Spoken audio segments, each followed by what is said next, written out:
नमस्कार, बहुत स्वागत है आपका। भगवान शिव श्रावण के महीने में आपके हमारे घरों में रहते हैं, शिवालय में रहते हैं। कहने का तात्पर्य शिव पूरे परिवार के साथ पृथ्वी लोक पर रहते हैं, अपनी भक्तों की मनोकामनाओं को पूरी करते हैं और उनके हर कही अनकही बातों को वो सुनते भी हैं। इसलिए सावन के महीने में पवित्रता के साथ रहना चाहिए, मन में दुर्विचार दुर्भावना नहीं रखना चाहिए।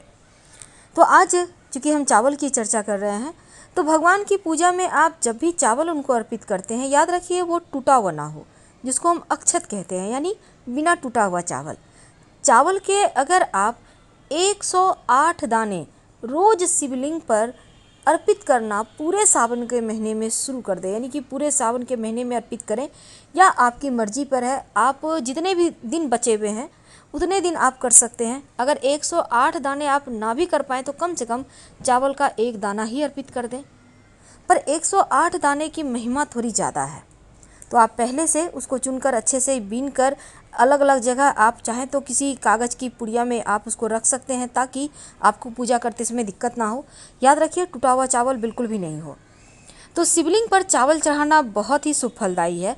और यदि आपके पास धतूरा का पुष्प नहीं है, किसी भी तरह का आंकड़े का पुष्प नहीं है, तो सिर्फ आप शिवलिंग पर 108 दाने अक्षत चढ़ाना शुरू कर दें, तो आपको असीम फलों की प्राप्ति होती है। क्योंकि जो व्यक्ति अक्षत अर्पित करता है शिव को, उनको धन वैभव सम्मान से उनकी झोली भर देते हैं शिव। तो यदि आपके घर में आर्थिक समस्या है, घर के मंदिर में आपको लगता है जैसे कि घर में मंदिर है और आप पूजा पाठ भी करते हैं, लेकिन आपकी मनोकामना पूरी नहीं हो पा रही, तब एक छोटा सा काम करें। आपके घर में अगर शिवलिंग है, शिव जी की तस्वीर है, तो पूरे सावन महीना आप 108 दाने करके चावल अर्पित करें और अगले दिन सारा चावल इकट्ठा करके एक पात्र में रख लें, डब्बे में रख लें। जब सावन माह खत्म हो जाए तब सारा चावल के दाने को आप या तो किसी चिड़ियों के निमित्त डाल दें, लेकिन छत पर मत डालिएगा, किसी पौधे के नीचे डाल सकते हैं, या फिर आप किसी व्यक्ति को दान भी कर सकते हैं इस चावल को, या आप पास के मंदिर में, शिव जी के मंदिर में रखाएं तो उत्तम है। धन की कमी नहीं होती ऐसा प्रयोग करने से। देवताओं का प्रिय अन्न चावल है और इसी कारण से देवता भी इस चावल के अर्पित करने से प्रसन्न हो जाते हैं। लेकिन चावल जब आप अर्पित करते हैं तो उसको आप थोड़ा सा कलर कर लें, लेकिन शिव जी को आप प्लेन चावल अर्पित करेंगे, उसमें कलर नहीं करना। हाँ, आप चंदन लगा सकते हैं, लेकिन बाकी देवताओं को कुमकुम या सुगंधित द्रव्य लगाकर ही अर्पित करें।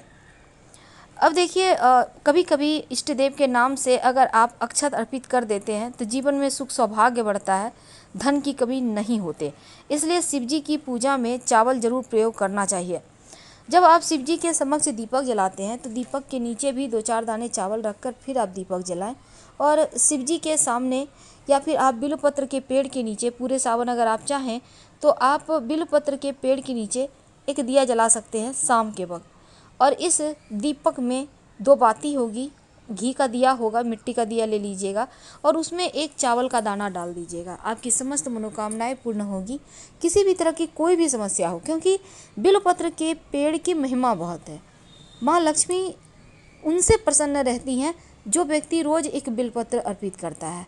शिव जी को अगर एक बिल्वपत्र अर्पित किया जाए तो आपके जीवन के हर कष्ट ही मिट जाते हैं। लेकिन वहीं अगर आप चावल बिल्वपत्र के पेड़ के नीचे दीपक में डालकर जलाना शुरू कर दें तो आपके जीवन में कोई समस्या आपको कभी परेशान करेगी ही नहीं। तो श्रावण के महीने में शिव जी को प्रसन्न करने के लिए बहुत सारे प्रयोग किए जाते हैं, उसमें से एक है रुद्राक्ष।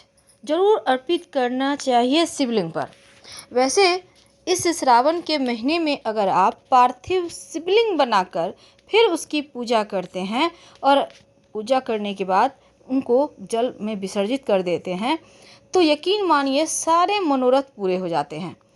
पार्थिव शिवलिंग का सबसे ज़्यादा महत्व है इनकी पूजा करने का। तो श्रावण के महीने में आप एक और प्रयोग कर सकते हैं, आक, जिसको हम मदार कहते हैं। मदार के जो पौधे होते हैं, जो इसके पत्ते हैं, मदार के पत्ते अगर आप ले लें, कम से कम 11 ले लें, 5 ले लें, और उसको बांध कर, सफ़ेद धागे के सहारे बांध कर उसका माला बनाकर शिवलिंग पर अर्पित कर दें, तो रोग कष्ट चोट मुकदमे जैसी चीज़ों से रक्षा होती है। तो आक का पौधा का पत्ता जो है, आग का पुष्प और पौधा का जो पत्ता है, इससे शत्रुओं का भी शमन होता है। इसके बाद एक और महाप्रयोग है। शिव जी को जब आप जल अर्पित कीजिएगा तो सबसे पहले सादा जल अर्पित करेंगे, फिर गंगा जल अर्पित कीजिएगा और उसके बाद दूध अर्पित कीजिएगा। इस विधि से अगर पूजा करते हैं तो कभी भी घर में लक्ष्मी की कमी नहीं होगी, श्री विहीन नहीं होंगे आप, यानी घर में लक्ष्मी बरसेगी।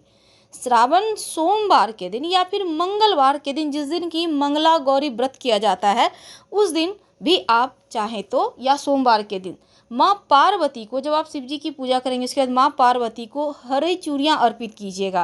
बाद में प्रसाद स्वरूप उसको आप ग्रहण कर सकते हैं।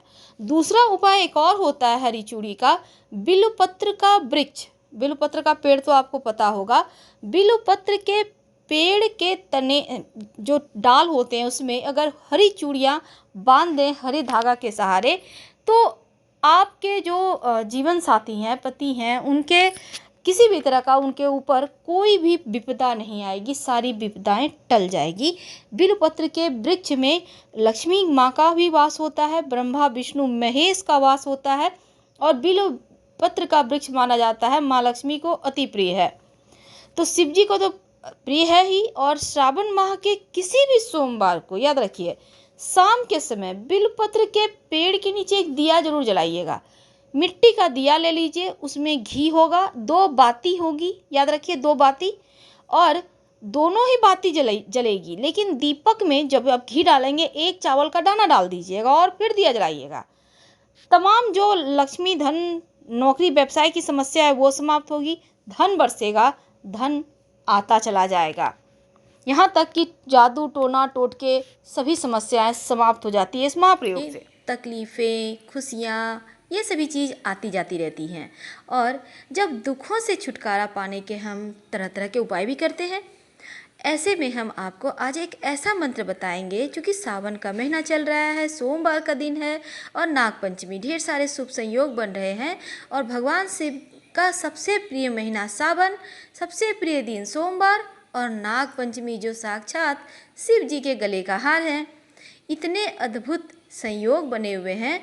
तो चलिए हम आपको आपके जीवन की तमाम परेशानियों से छुटकारा पाने के लिए कुछ ऐसे मंत्र बताएंगे जो आप अपनी सुविधा के अनुसार रात में सोने के पहले आप जप कर सकते हैं।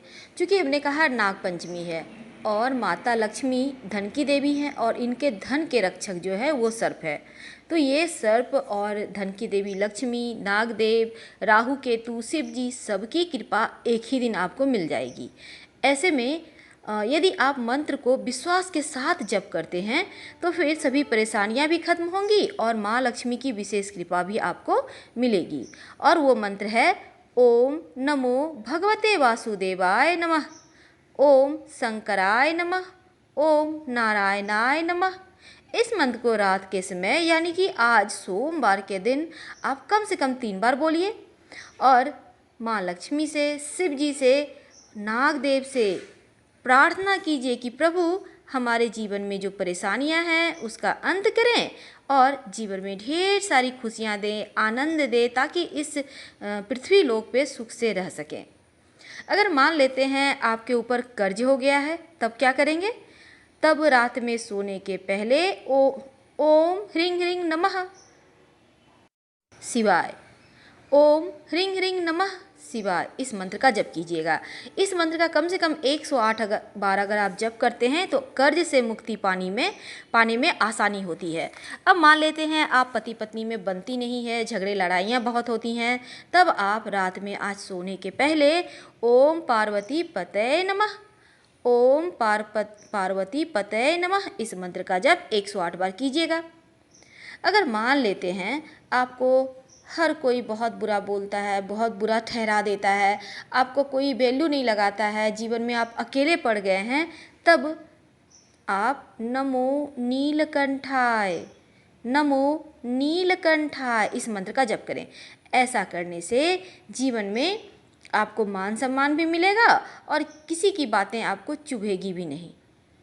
तो आप अपने मन के मुताबिक, अपने जो आपको इच्छा है उसी अनुसार मंत्र जपें, और जब कुछ समझ में न आए तब नमः शिवाय का जप करें। क्योंकि शिव जी तो भोले भाले हैं, थोड़े से ही प्रसन्न हो जाते हैं। वैसे आप स्वास्थ्य समस्या है तब ओम हौं जुंग सह, ओम हौं जुंग सह इस मंत्र का जप जरूर कीजिएगा, इससे स्वास्थ्य समस्या दूर होती है। अगर वीडियो पसंद आए तो लाइक कर सब्सक्राइब करें। धन्यवाद। हर हर महादेव।